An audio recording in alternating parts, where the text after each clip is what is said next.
We, the people, are being cajoled, frightened, and bullied into surrendering our democracy and freedom. This film is a rallying cry. We must fight for our independence, for the right to determine ourselves, the laws under which we live, and for the freedom to shape our own future. This is the most important voting decision that any of us is going to make in our lifetime. With general elections, it doesn't really matter who you vote for, Conservative or Labour, because you know that in 4 years' time, you can change your mind. This time, you can't change your mind.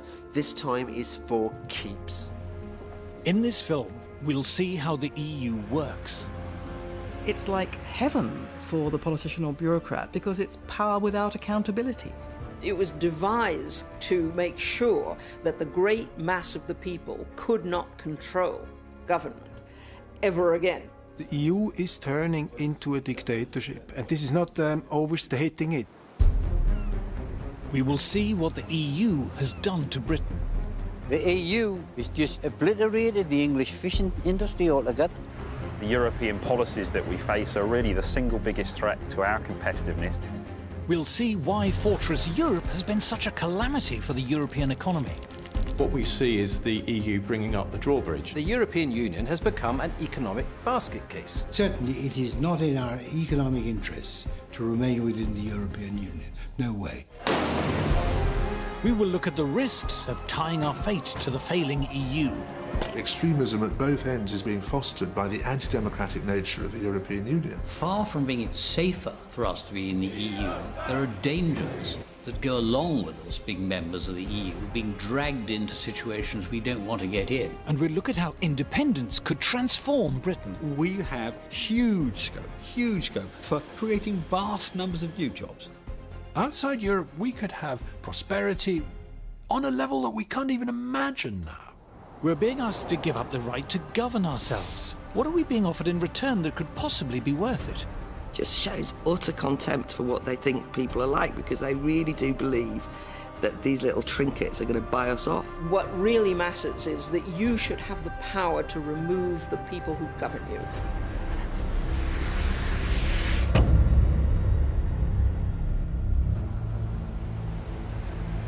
We're about to choose how we want to live our lives. This is the single most important political decision any of us will make in our lifetimes. It's been more than 40 years since we were last asked. It could be a half-century before we're asked again, if we're asked at all. I think this is the last chance that we'll be able to vote on EU membership when we still have a recognisable identity as Britons. And what makes it scary is that if we go the wrong way, we're in it for certainly my lifetime, and probably my kids' lifetime. I'm on my way to Brussels to better understand the deal that's on offer. This is about our ability to say to ourselves that we are a genuinely democratic and free people. That's how important this is. In return for our democratic rights, we've been promised prosperity and security. Are these promises convincing? The choice before us is all about democracy and how highly we value it. The word democracy comes from the ancient Greek. The demos is the people. The people are meant to be in charge, not politicians or bureaucrats. They're meant to serve us, not rule us. We have given them some power, but only temporarily, and we can take it away from them if they displease us. That's the theory. The EU, s'il vous plaît. Straight off, there's a snag. On my quest to understand the EU, my first challenge is to find it. There are over 90 EU buildings here in Brussels, and a load more in Strasbourg and Luxembourg. As impressive as the modernist buildings is the number of directorates, councils, commissions and ministries which occupy them. But here the EU slips its first cog. For a democracy to function, there needs to be transparency. We, the people, need to know how the system works.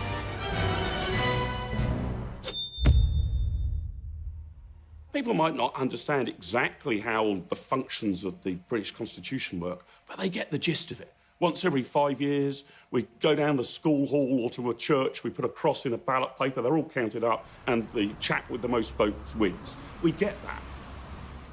You try working out how a European Commissioner is appointed. It's positively Kafkaesque. You can't actually get your head around who does what, why, and who is answerable to whom. The European Union, which imposes laws on 28 countries, is made up of 7 main institutions, which include the European Council, the Council of the European Union, the Court of Justice of the European Union, the European Commission, and the European Parliament. Do you know the difference between the European Council, the Council of the European Union, and the Council of Europe? It's a very good question. Tell me how many presidents there are in the European Union. How many presidents? Yeah. I'd guess at 1. There's 2 presidents, for goodness sake. I don't know what the difference between the 2 4. presidents is. There's 4 presidents, you say. There are squads of committees and presidents of this and commissioners of that. The expression I really hate is pooled sovereignty. It's bollocks. The people of Slovenia have no more idea than the people of the UK and the people of Sweden or the people of Spain what in fact is going on. I wouldn't profess to understand the detail of how it all works. And I think part of that is deliberate. One side knows. One side is a priesthood and knows how it all works. And the rest of us, ordinary citizens, don't know how it works. A massive transfer of power takes place. It was devised to make sure that the great mass of the people could not control government ever again.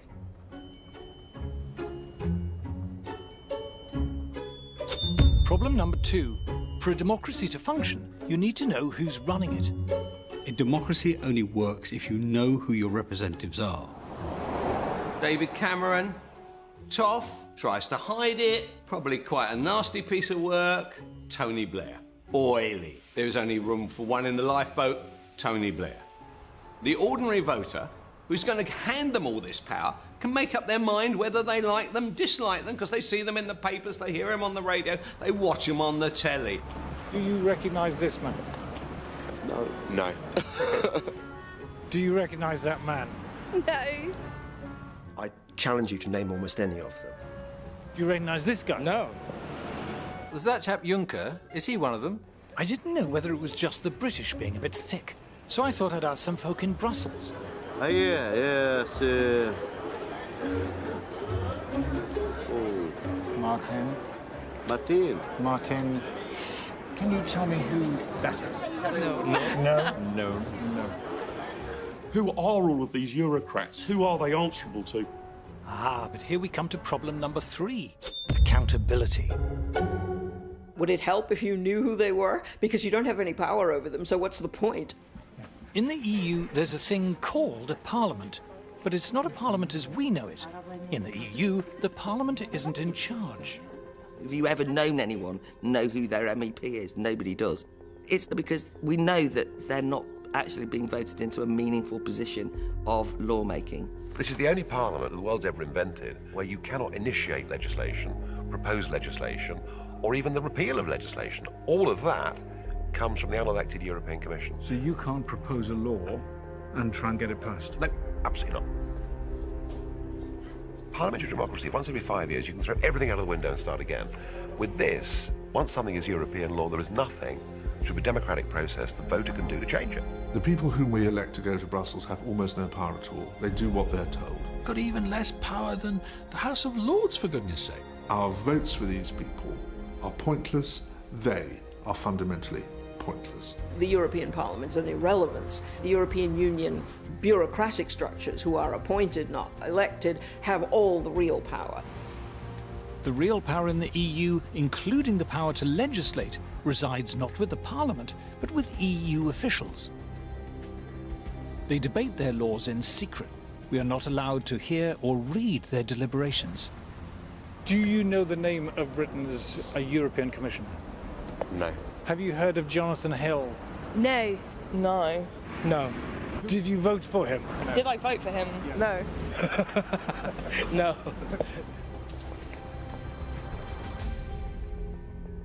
The curious thing is, only last year we were celebrating the 800th anniversary of Magna Carta, the founding charter of English freedom. The history of democracy in Britain has been the history of taxpayers demanding the right to determine themselves how much tax should be taken from them and how it should be spent. If I am going to be asked to pay taxes, I want to be told where they're going, and if they're spent badly or stupidly, I want to be able to remove from power the people who are spending them. What made Britain rather different from most other countries was that at an early stage we said no government could pass any law or impose any tax without first getting the authority of the British people. So it's a major thing that we can be taxed by other people without our say.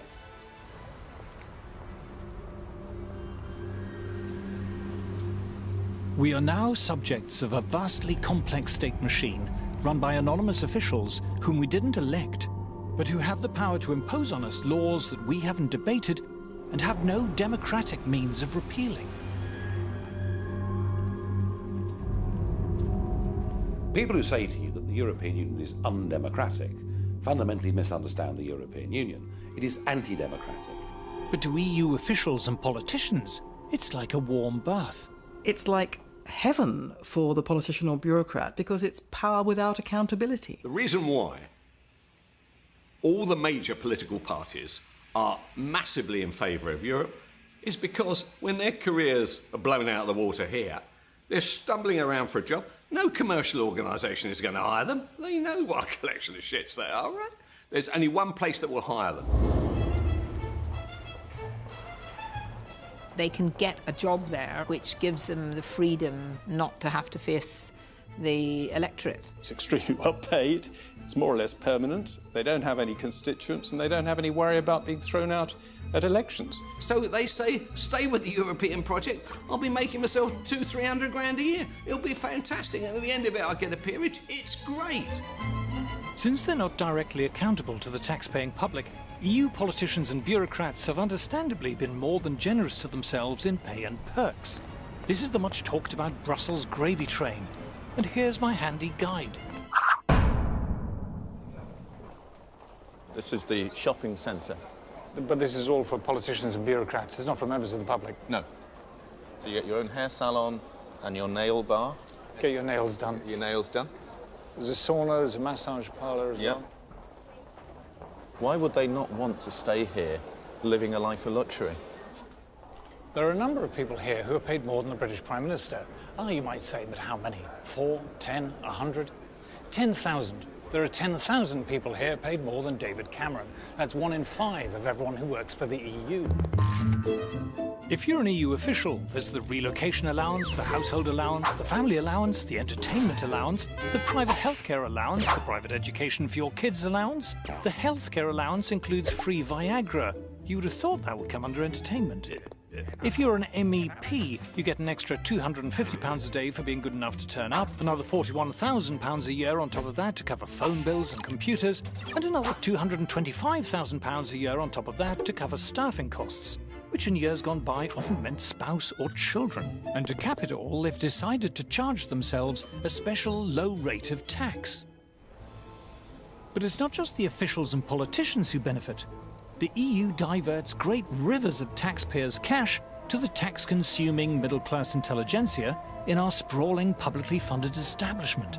The European Union is very good at purchasing the loyalty of powerful and articulate interests in all the member states. When we hear great public institutions, quangos, museums and campaign groups, waxing lyrical about the EU, we have to remember the EU gives them vast amounts of our money. The EU gives shed loads of our money to local authorities and to universities and to art groups and opera companies. And that then provides this chorus of noise in favour of the European project. Every charity over a certain size is getting money from Brussels. Every NGO. We see EU largesse effectively buying opinion. You know, what we see here is really a racket. It's become a very good way of taking money from the general population and handing it to people who are lucky enough to be working for the system. The EU likes to advertise its generosity, here in the northeast, for example. European Union investing in your future. Isn't that good of them?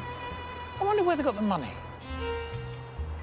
The Sage Arts Centre at Gateshead, we're often reminded, was built with the help of EU money. But what you're not told is that if you live in the northeast, for every £1 that comes from the EU, you have to pay the EU £2.30 in tax. But that's not the only price the Geordies have to pay for EU membership.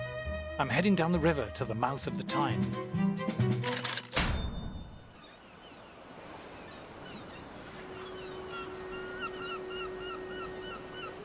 The reward for giving up our sovereignty, we're told, is greater influence in Europe.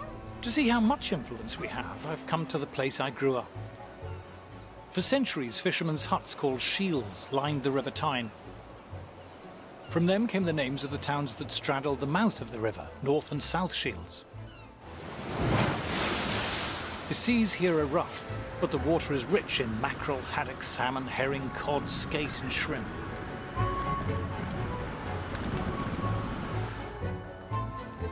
By the early 20th century, 14,000 tons of fish a year was being landed here at North Shields. There's a daily fish auction here still, in a building part funded by the EU. £24 in, 24 you back in, 24 in, 25, £25. 40 quid for them.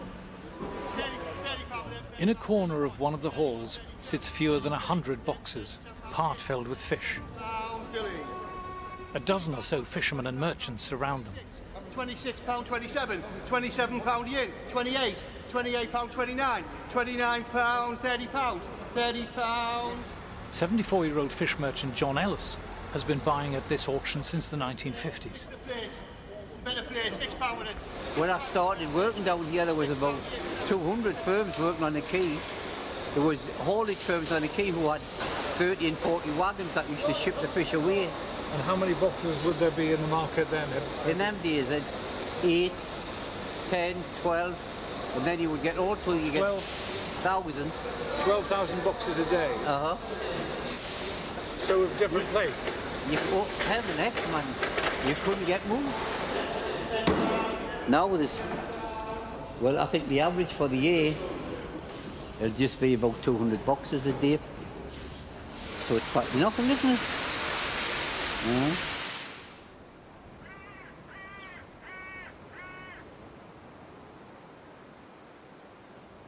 When Britain joined the common market, it lost control of its fishing grounds.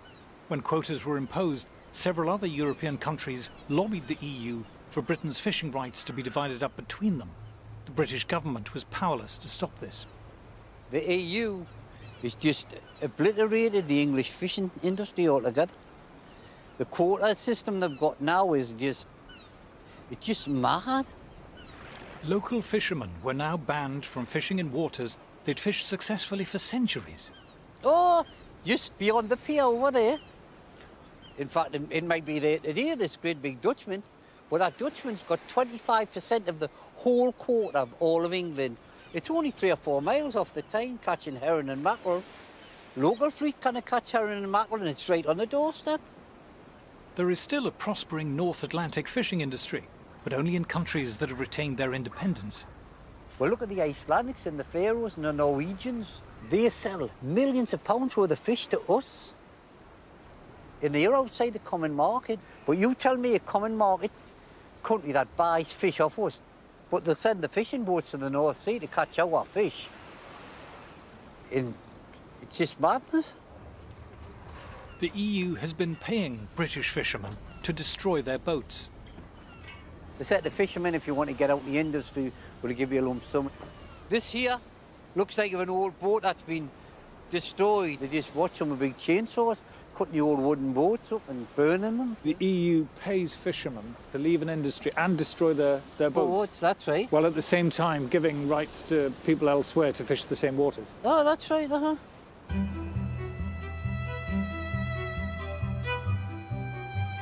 For the fishermen here, being in the EU does not mean that Britain has greater influence over European affairs. It means Europe has taken control of our affairs. We have not gained power, we've lost it. For the last couple of decades, Britain has voted against 72 measures in the European Council and been defeated 72 times. How will you be voting in the referendum? Oh, definitely out. Definitely out.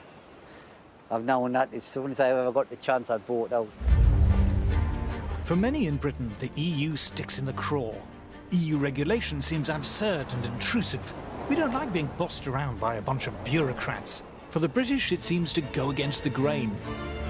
There's a huge cultural difference. I've seen it for myself when I was in government, when I went to meetings of the Council of Ministers. They thought I came from another planet. There is still in many parts of the continent a notion that the way that society should be organised is to have a class of wise, experienced, public-spirited experts who will run things in the best interests of all.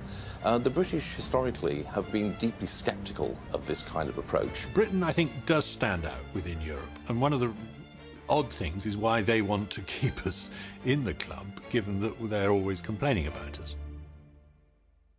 Why are British the cussed ones in Europe? Why are we so attached to our independence and freedom? Why do we take so badly to regulation? Where does it all come from? The British freed themselves from suffocating feudal regulation centuries before the Europeans. While serfdom still existed in large parts of Europe, the free British were carrying out the great commercial and industrial revolutions that gave birth to the modern world. In the 19th century, unregulated Britain was the pioneer of global free trade, workshop of the world, dominating the world economy like a leviathan. Even on the eve of the First World War, Britain was building around 60% of the world's commercial ships and owned almost half the world's cargo-carrying ocean-going steamers. But the First World War changed everything. New ministries were set up as the government extended its control over every aspect of British life. Industry became heavily regulated. First shipping, then the collieries, railways, canals, and agriculture. The Great War is, in this as in many other respects, a great watershed in British history. During the war, there's incredibly detailed state control of a whole range of industries. By the end of the war, there's a feeling that there needs to be much more permanent regulation and control of society by the state. A company was no longer private property. It was a national asset to be directed from above. The government increasingly thought that it should plan, it should control, it should regulate. When the war was over, so was the excuse for government regulation, and many were scrapped, but not all of them, and not for long. British governments sought to deliberately cartelise and control the major sectors of the British economy, basically checking the spirit of initiative and innovation that had been such a dominant feature of the British manufacturing sector in the 19th century.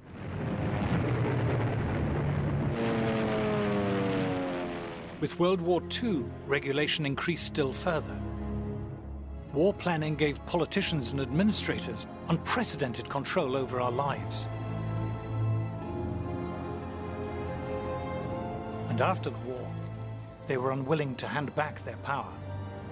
We won the war, so we think that governments must be pretty good, and as a result, everything is then planned. How we build houses, what houses should look like, how they should be decorated, who should live in them. Virtually every area of life, we had boards of experts working out the best way to do things. A young couple has dropped in for advice on setting up home. First, they're shown how to avoid overcrowding a room. Always allow at least 18 inches between chairs and other furniture. Everything from heavy industry down to clothes, food, and children's toys were regulated. If you didn't manage a doll at Christmas, this is probably why. All restrictions on toy making have been lifted, but export has the first claim. Britain became perhaps the most state-controlled and regulated economy in Europe. The regulation of business, trade, commerce of all kinds was much, much greater than anywhere else. Regulations, price fixing, protectionism, supporting failed industries. A heavily regulated economy, ordered from above, the politicians assured us, would be a screaming success. But the very opposite happened.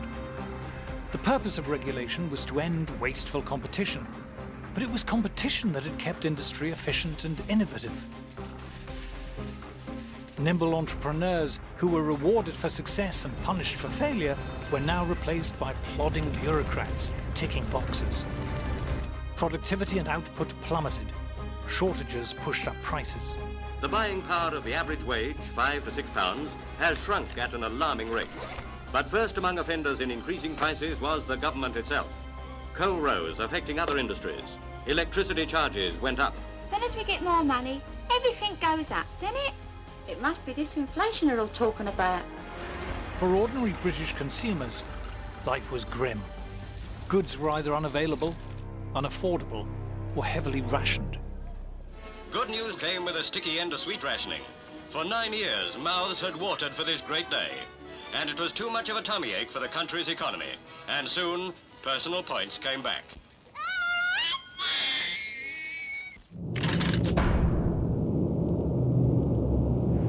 Over in Germany, it was a different story.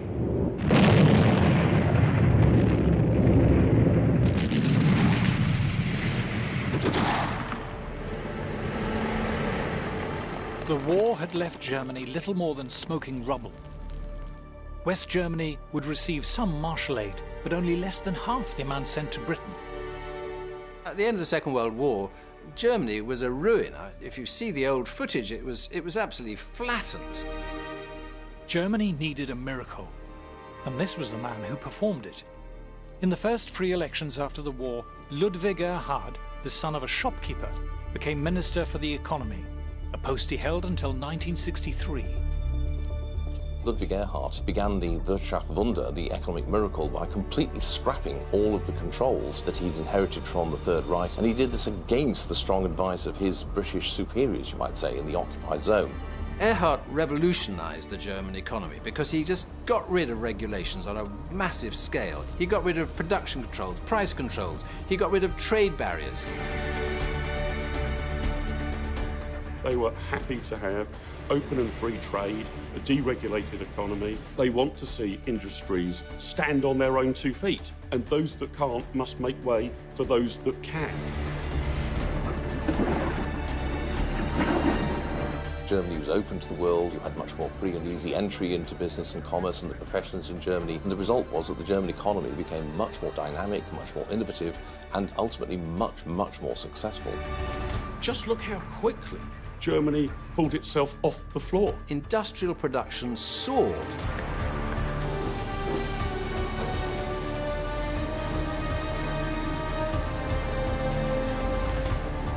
In Britain, there were shortages and rising prices.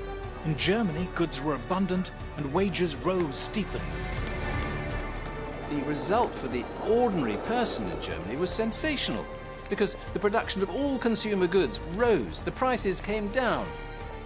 Britain, who won the war, was still rationed for year after year after year, whereas Germany, who lost the war, rationing was abolished.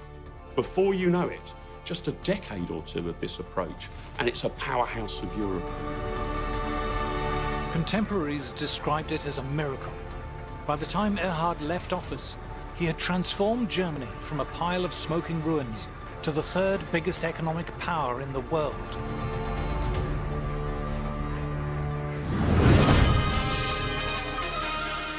Then came something called the common market.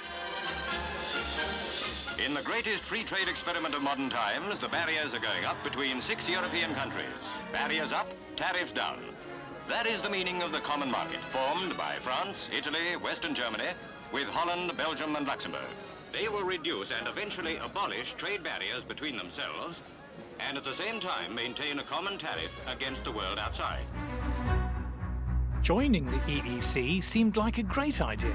It meant escaping the dismal, dreary confines of post-war Britain. In the 70s, we had terrible problems. We had double-digit inflation, the 3-day week, prices and incomes policies, and we looked across the channel and we thought, these chaps are doing something right. At that time, Britain was a very centralised place, a very over-bureaucratic and regulated place. Europe was a much more competitive and free-trading place, and it looked like the future. Europe was the future. Europe meant sun and wine and fancy food like pasta. It meant going out into the world and opening up and hopefully becoming more like powerhouse Germany.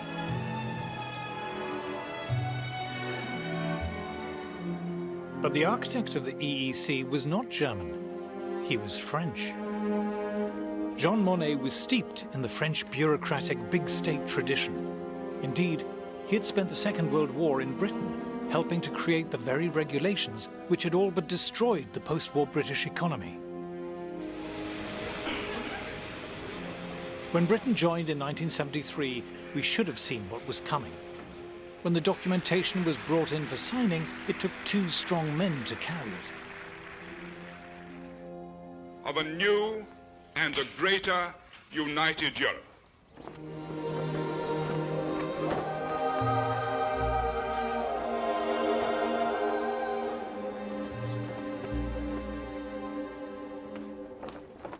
It soon became clear that the common market was so much more than a trade deal.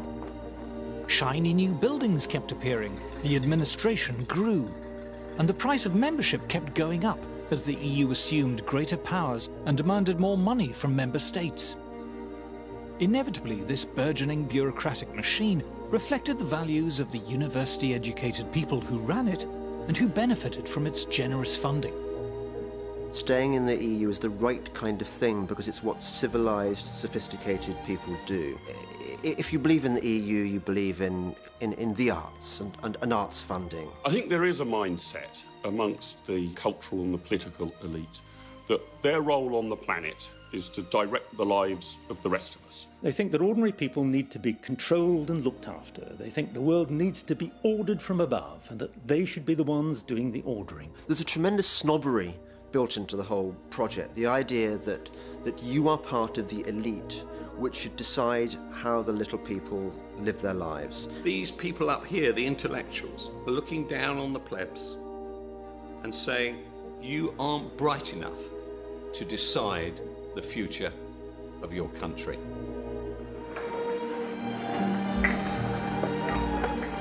As the EU's powers steadily increased, so did the number of regulators and the volume of regulation. The bureaucratic class can find no area of human life that they don't want to write a rule book about. What vacuum cleaner you've got, where you get your hair cut, what kind of size your shoes are, and those rule books stack up one on top of the other, such that no reasonable human being could now possibly have an understanding of all the rules they need to obey. You've got thousands and thousands of bureaucrats, civil servants and administrators, and their job is to push paper, write on paper, have rules on paper, pile up more and more paper. You just get a mass of growing telephone directory size rules and regulations, one after the other, ceaselessly, endlessly. That is actually what the bureaucracy sees itself as there to do. If the list of EU rules could be put into one document today, it would take more than 2 men to carry it on. Such a document would reach as high as Nelson's column. Regulation is so vast and complex, even the EU is unable to tell us how many laws there are covering different areas of our lives. So we've used some helpful EU databases to make the best estimate we can. Here is regulated EU man waking from his regulated slumber to start his regulated day. You wouldn't think you'd need a law for pillowcases, but the EU has 5. But that's nothing. The pillow inside is subject to 109 different EU laws. As far as we can tell, there are only 11 EU laws pertaining to radio alarm clocks. There's around 400 governing the other stuff on Joe Citizen's bedside table. You can't be too careful with duvets and sheets, so there's around 50 laws governing those. There are 65 laws governing bathrooms, but that doesn't include the contents. How they've managed to think up 31 laws for toothbrushes is beyond me. But let's face it, toothpaste is a bit weird, so 47 laws sounds about right. Mirrors have been known to crack and get dirty, so they're covered by 172 laws. As for the shower, well, we've all seen Psycho. Murdering girls like that is now strictly prohibited. Shampoo can get in your eyes and cause discomfort, 118 laws. EU bureaucrats seem terrified by towels for some reason, slightly more relaxed about radiators. There are 1,246 laws relating to bread, but just 52 covering the crazy anarchic toaster. Just 84 laws cover fridges. But an impressive 12,000 laws cover milk. After all, it might go off. Bowl 99 laws, spoon more than 200 laws, same for the orange juice. But the coffee, whoa, stand back grandma, this toxic jungle juice can keep you up all night. The best dog in Britain is unaware of the odourless fog of canine legislation, but careful Ruby, ignorance is no excuse. Our regulated man leaves his regulated house. There are only 92 laws about pavements, after all they're just pavements, but you get the idea. EU regulation surrounds us like invisible barbed wire. When we're frustrated in our daily lives by needless, stupid EU laws, it's infuriating. But it's much worse than infuriating if you're thinking of starting a new business. It's like entering a legal minefield. For small and medium-sized businesses and startups, it's perilous. Complying with regulation imposes huge costs, and falling foul of regulation can put you out of business.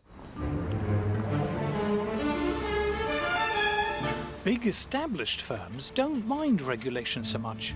For a start, it means less competition. Big corporate interests tend to love the EU. It suits their purposes perfectly. All the corporations love the European Union because what it does, it creates the regulations which destroy their smaller rivals. Big business loves regulation.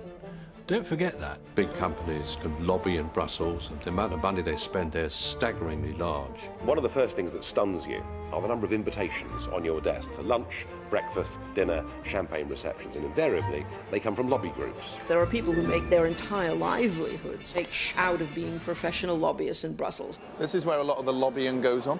So you will see the lobbyists from different companies, from NGOs. The returns they get by stifling competition and framing regulations in a way which suits them and keeps other people out is very, very striking. It used to be called a rich man's club, and that is by and large what it is.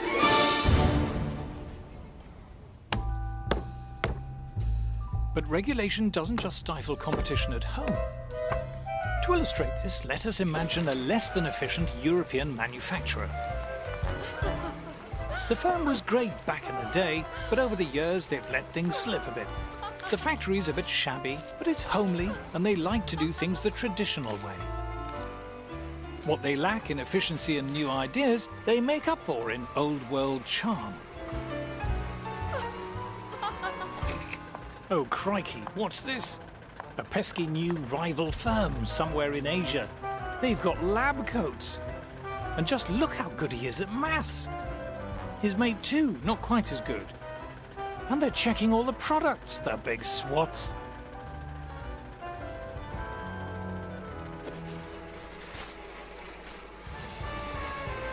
At our Euro firm, the products haven't changed much in a while.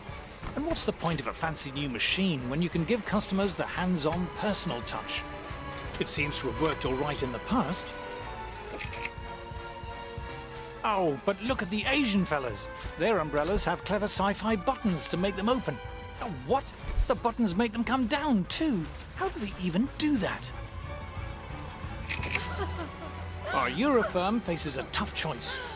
Do they tidy up the factory, buy some lab coats and give everyone calculators? Or do they get the next train to Brussels?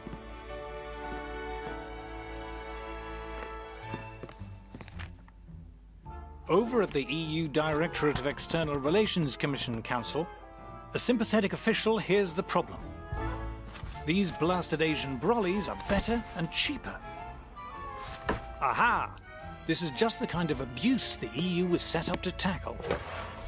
The official comes up with 3 brilliant solutions. 1. Tariffs.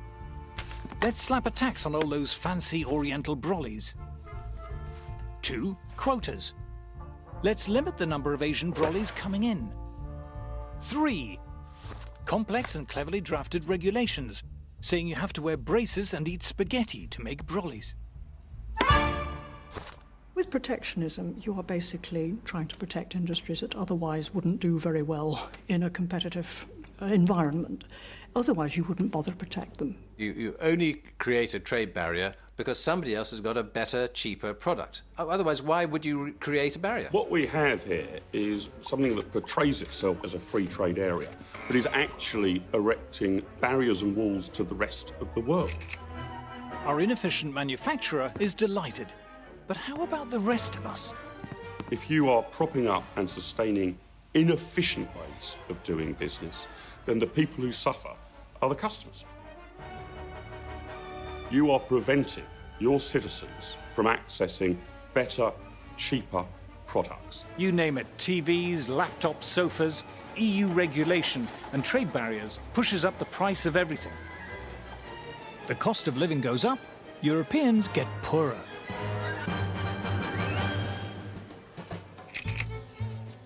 But it wasn't just manufacturers who sought protection. Farmers like it when food prices are high. So when a French farmer, say, finds that African farmers are beginning to sell their produce in Europe, he's not happy. Our EU Commissioner knows the routine. Tariffs, quotas, regulations, saying you need to wear berets and drink Ricard to grow food. This is particularly pernicious for African producers of food, who find that they face a big tariff barrier when trying to export to Europe. Now that's bad for them because they can't earn money, and it's bad for British consumers because their food costs more. But not content with trade barriers, farmers wanted the EU to drive food prices still higher. To that end, the EU bought gigantic amounts of agricultural produce and simply allowed it to rot, creating an artificial shortage which pushed up prices. These were the famous wine lakes and butter mountains. In northern France, part of the so-called butter mountain. The British say that heaps of butter like this are indefensible follies. The French say they're necessary and completely sensible. It didn't take long for people to wise up to the absurdity of it. And not just its absurdity, its immorality, frankly. All this is rotten for us consumers. Because of the EU, for decades, food and drink has cost far more than it should. It adds between 10 and 20% to the cost of food.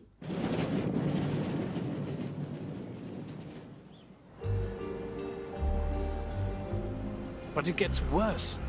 Let's look at protectionism and the steel industry. If you're a steel producer, you don't like the idea of cheap steel coming in from America or Asia. You'd much rather the EU shove up some trade barriers. Great for steel producers, but what if you're a steel consumer?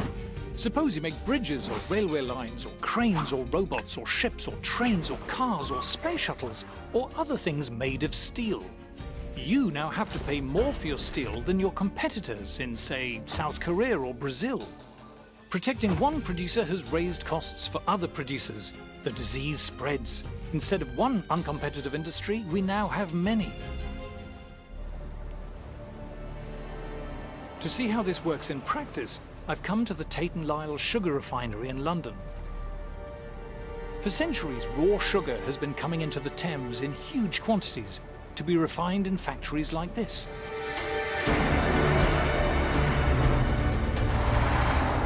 In the raw sugar shed, over 60,000 tons of raw cane sugar stands ready for processing.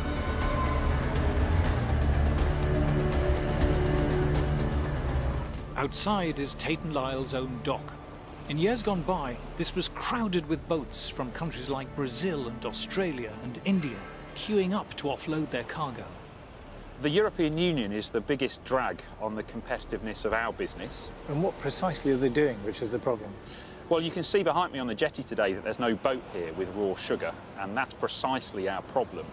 The boats that deliver our raw sugar here to London, the sugar on them, the cost of that is inflated by the fact that the European Union restricts who we can buy that sugar from, and on much of the sugar they also charge us import tariffs. When inefficient European beet sugar producers asked the EU for protective barriers against cane sugar producers around the world, it was a blow to refiners like Tate & Lyle. On some of the boats of sugar that we bring in, we can be paying anywhere between 2 to 3.5 million euros in extra costs because of the European policies. As costs have risen, so has the price of sugar for consumers, while Tate & Lyle's turnover and profits have been hit. It threatens the 850 jobs here in East London, and it's meant that we've had to downsize the refinery by about 50% since 2009. How strong is the feeling against the EU at the moment here? Walk around the refinery, talk to the people here. They absolutely know that no matter how hard they work, no matter how productive they are, The regulations that the European Union set can still crush us. Protecting inefficient producers ends up dragging down good producers. Whereas up till 2009 we were exporting 300,000 tonnes of sugar, because the European regulations have made us uncompetitive. Not only have we stopped exporting that sugar, but we also now face around 250,000 tonnes of imports into the UK to compete with as well. So it's a double whammy, if you like. And we estimate that probably costs the UK economy something like 80 to 90 million euros a year, just for this one factory. Instead of looking out to the whole world, what we see is the EU bringing up the drawbridge. The EU has slid from free trade into crony capitalism and protectionism. Protection hurts consumers who have to pay more for inferior products. It hurts industries whose costs are forced higher. In the end, it even hurts the firms who are protected. Protecting a firm from competition does not make it more competitive. Suddenly you can relax and put the kettle on. Competition forces you to be sharp and buck up your ideas. Remove that and it's like pulling the plug out. By protecting more and more industries year after year, Europe has ended up with a moribund, ailing economy. If you prop up failing, antiquated businesses that can't naturally compete, you get stagnation in the economy, not growth. Protectionism impoverishes all of Europe. It makes all of us worse off. Then the shock came, when the World Trade Organization, or WTO, was set up. The walls of Fortress Europe began to crumble. From the developed world to the developing world, the tariff reductions are expected to sow the seeds of global economic growth. The World Trade Organization, where both we and the European Union are members, has made huge progress in sweeping away tariffs and other barriers. We have begun to see an opening up of the markets, thanks largely to the World Trade Organization. Every major country in the world is now bound by its rules. Tariffs and other trade barriers were shredded, as you can see. The World Trade Organization has driven down most of the tariffs. In the EU, the average tariff on agricultural products has fallen to 12%, and on manufactured goods, just 4%. Europe's industries now face the challenge of international competition. I think the European Union is learning a very hard lesson. But if you're insulated from competition decade after decade, it comes as a bit of a shock when it arrives. Growth in the EU, already feeble, has more or less ground to a halt, with youth unemployment reaching staggering proportions. The EU badly needs its own post-war German-style economic miracle. But far from slashing regulation, the mountainous burden keeps growing. It constantly wants to achieve growth through harmonisation, top-down control and central direction. And we know those don't work. It militates against precisely the kind of individual initiative and innovation that is at the heart of economic growth. Regulation is the enemy of competition, and competition is the engine of growth. Therefore, it is no surprise that the European Union has become an economic basket case. Every continent now is outgrowing Europe. When you think of the growth rates in China, and then you look at the growth rate in the European Union, that tells me that we are in the wrong place. We joined the European Union and it's become the world's only declining trade bloc. Far from hitching our wagon to a dynamic economic locomotive, we've shackled ourselves to a corpse. The people have never given a bigger vote of no confidence in Brussels. Today, world markets were nervously watching. The stock market has not been reassured. What the European Union has become in the 21st century is what Britain was when it was the sick man of Europe. Despite decades of economic decline, the EU elite carries on regardless. They are unmoved by criticism, untroubled by popular discontent. But the frustration of ordinary people is beginning to show. We now have to focus on constructing a firewall to prevent contagion within the Eurozone. What you can see everywhere is a conflict between the visions of a rather narrow kind of professional middle class which has dominated European politics and the reaction against it by the larger bulk of the European population. Eventually, if you stuff dictatorship down the throats of people who don't want it, they will rebel. Unfortunately, in many places, it's taking a very unpleasant form of right-wing populist nationalism. Extremism at both ends is being fostered by the anti-democratic nature of the European Union. What do we see? Far-right parties, ultra-nationalist parties. We don't know what the future of Europe is going to look like, but at the moment it's not looking good. We don't know what political forces are going to rise in the future. We don't know what conflicts we might be dragged into. Far from being safer for us to be in the EU, there are dangers that go along with us being members of the EU, being dragged into situations we don't want to get in. Marine Le Pen's far-right party came first, winning 25% of the vote.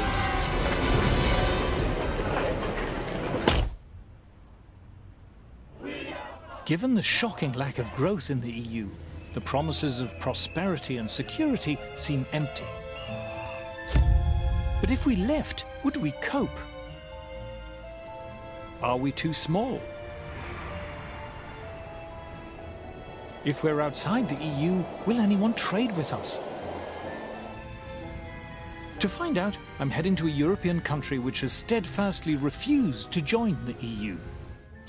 Switzerland.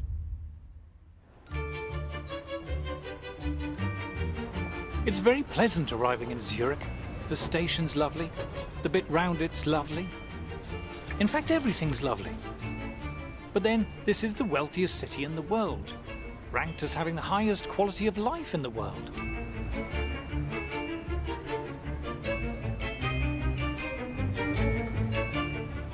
All the cliches are true.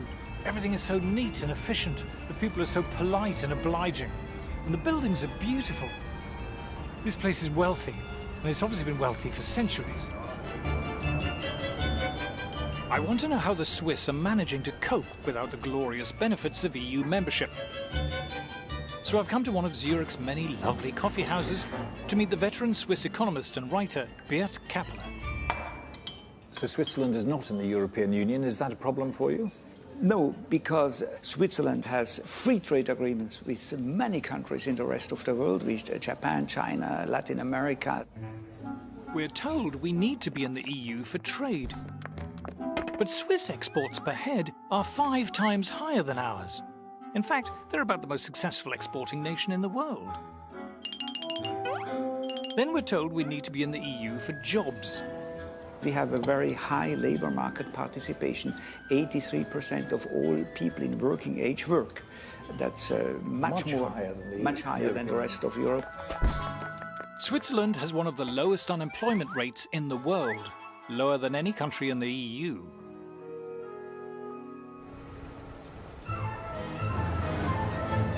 Don't be fooled by the mountains, the cows, and the cuckoo clocks, which are German, by the way. Switzerland is an industrial giant.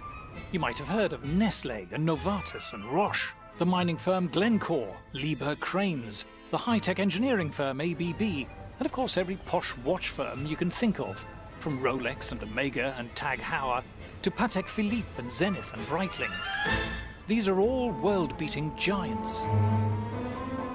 Just look at the most valuable companies in Europe. Novartis, Roche, Nestlé, they're all Swiss. Yep, Europe's biggest companies aren't even in the EU. Zurich is also one of the world's largest financial centres, despite having a population of less than 2 million, with global firms like UBS and Credit Suisse. Per million of inhabitants, Switzerland has more multinationals than, I think, all other countries. No surprise, then, that Switzerland is about the richest country in the world, with a GDP per head around twice as high as ours. To make the point that actually if we left the EU, we'd be just like another Switzerland, I think is totally bizarre. It is one of the most prosperous countries in the world. Switzerland doesn't just do a bit better than us, it does fantastically better than us. Needless to say, the Swiss are better paid than us, with average wages again around twice as high as ours. What's more, there is far greater income equality here. Labour incomes are about as equally distributed as in Scandinavia. If you think high tax rates lead to equality, look at Switzerland. They have far lower tax rates than we do, but very high levels of income equality. So, without the EU's help, the Swiss seem to be scraping along just fine. But how do we account for Switzerland's truly staggering success? I've come to the offices of the Swiss magazine Die Weltwoche, or The World This Week.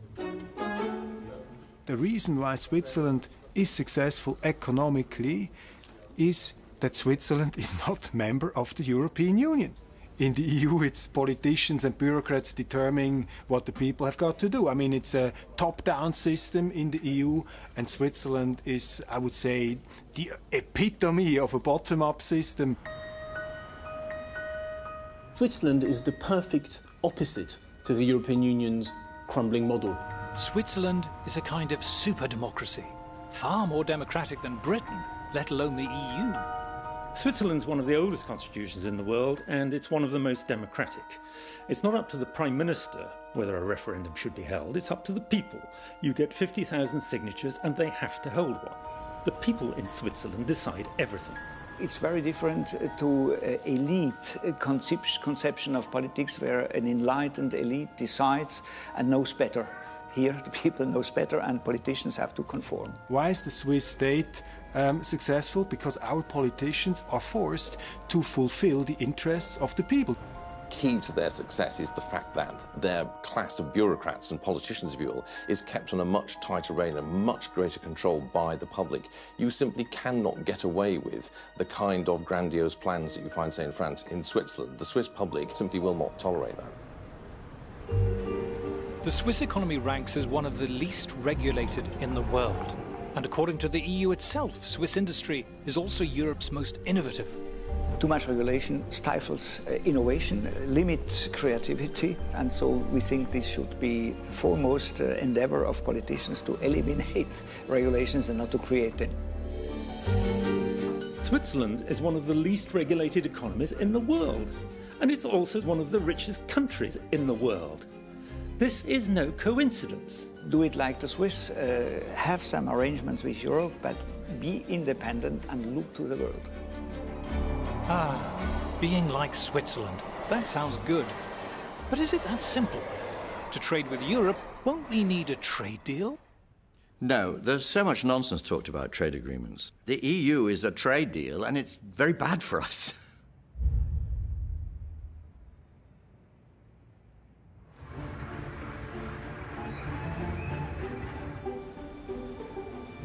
There's an old-fashioned view among politicians that trade is something that politicians organise.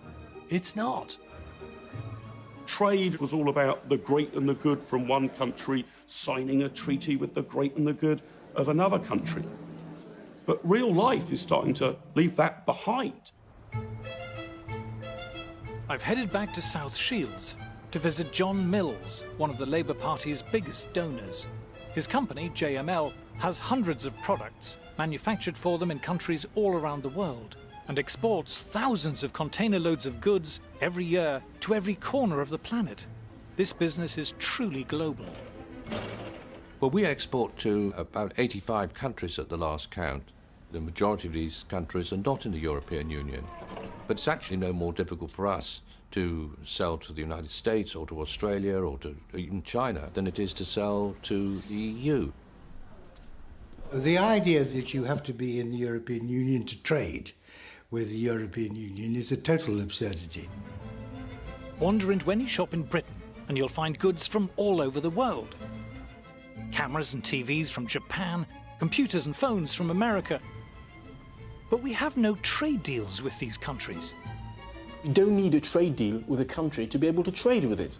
If you go shopping, what do? Well, you buy Chinese goods, you buy Korean goods, you buy American goods, and yet none of those countries are part of the European Union. China doesn't have a trade deal with the European Union, nor does the United States, nor does India. You don't need trade deals. Trade involves having a product or a service which other people are prepared to buy at whatever price you can produce it for. Though we don't need a trade deal to trade with Europe, it's highly likely they will want one. for one simple reason. The EU is desperate to keep its goods flowing into the UK. You go outside, you count, don't take my word for it, go count the number of Audis, BMWs, Mercedes, Volkswagens. You'll find it's over 30% of our market. The Germans' biggest industry needs us to the tune of 16 billion plus every year. We are actually the biggest market for the rest of the European Union. We are not a supplicant. We need a bit of self-belief and a bit of self-confidence. Even though we're EU members, since the turn of the century, the proportion of British trade with the EU has been in steep decline, while trade with the rest of the world has been rising sharply. There's no trade deal at the moment with China. The EU does not have one. But if you look at Anglo-Chinese trade over the last 10 years, say, that has been growing several times faster than Anglo-EU trade, where of course there is a trade deal. Our percentage of trade with the EU is falling virtually by the minute. I mean, it's tumbling even as we conduct this interview. Every single year that goes by, the percentage of British overseas business that is done outside the EU grows at double the rate of the business we do inside the EU. They need us more than we need them. Ah, but what if the EU proposes a trade deal which forces on us open borders and other stuff we don't like? If a proposed trade deal is unacceptable to us, whether it's with the EU or anybody else, we just don't sign it. It's true that British companies who export to the EU will have to comply with EU regulations. But it's also true that EU companies wanting to export to Britain will have to comply with ours. Germans who export to America must abide by American regulations, likewise for American exporters to China, and Chinese exporters to Brazil, and Brazil to the EU. Every exporting company in the world has to comply with the laws of the place they're exporting to. Trade deals make no difference. One of the arguments put by the in crowd, the Remainers, is, oh, well, you know, it takes a long time for Europe to come up with a free trade agreement. It's taken 9 years to come up with a free trade agreement with Canada. Well, this is a very good reason to leave. In the globalized 21st century, you don't need a trade deal to trade, and yet they're still useful. The question is, are we more likely to have bigger and better trade deals inside the EU or outside? Let's add up the GDP of all the countries that have trade deals with the EU. It comes to £5 trillion. Golly, that sounds a lot. But look at Switzerland, 29 trillion. And what about tiny Singapore? They've got trade deals worth 7 times as much as the EU's. And South Korea, 9 times. Chile, population 8 million. It's got 50 trillion. Unbelievable. But let's cheat. Let's add to the EU pile the value of its own internal market, as if it had a trade deal with itself. It's still rubbish. You can't throw a shipping container without hitting a country with better trade deals than the EU.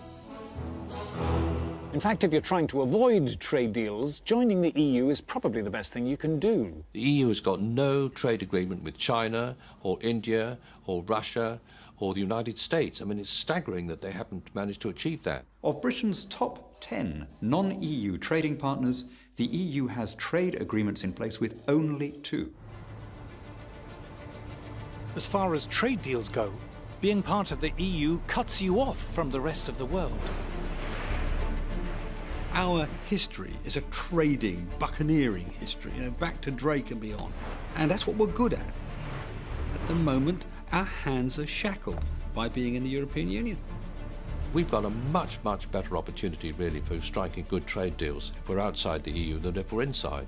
If we left the European Union, we could very quickly establish free trade deals with the most dynamic parts of the world economy. Today, Europe doesn't look like the future.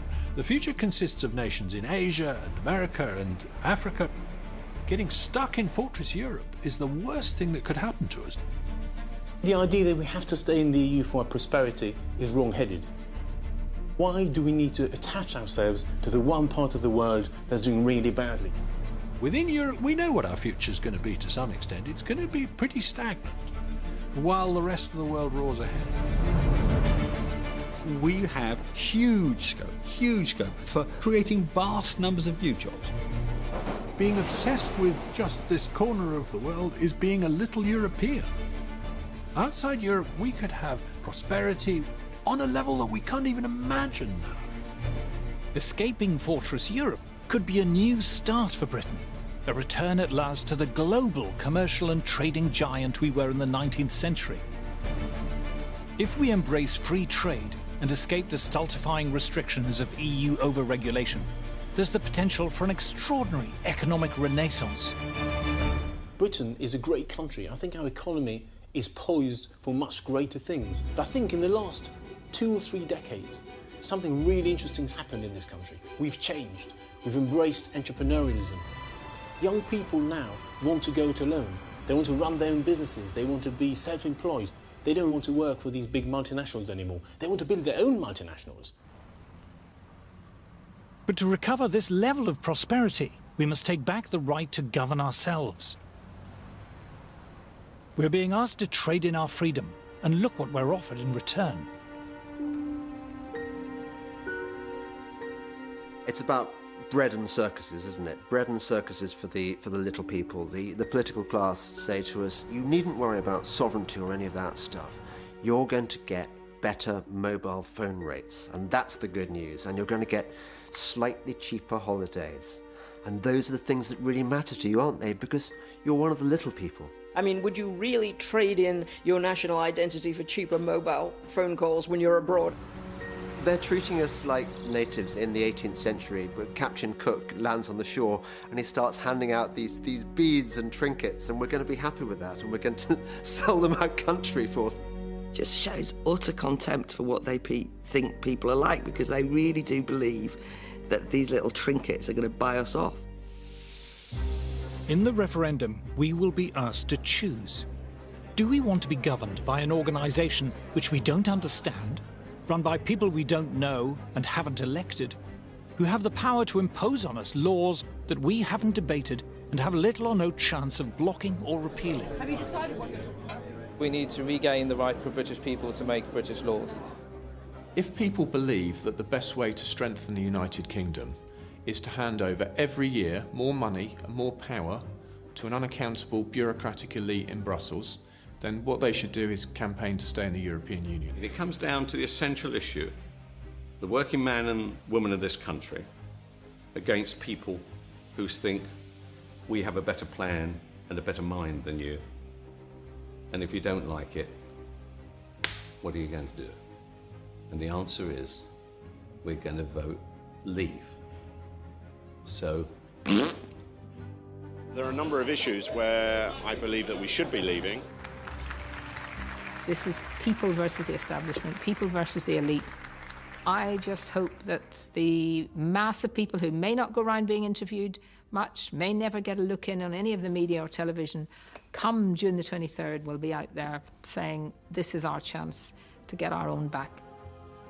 Give us back control of our own country. With general elections, it doesn't really matter who you vote for, Conservative or Labour, because you know that in 4 years' time, you can change your mind. This time you can't change your mind. This time is for keeps. This referendum is the most important political act that has happened in my lifetime. This is about our future, our freedom, our democracy, our right to govern ourselves. What really matters is that you should have the power to remove the people who govern you. The reason why the suffragettes went to all that trouble to get the vote was because they wanted to, they themselves, be treated as grown-ups and decide their own destiny. If I was told I would be stewing grass to feed my family in 5 years' time, if we left the European Union, I would still do it. It's time to regain our freedom and independence, the right to decide ourselves how we live our lives. There's a lot at stake here. What we want is democracy. We, the people, should determine our own destiny. We have the capacity to shape our own futures. So my question is, what price freedom?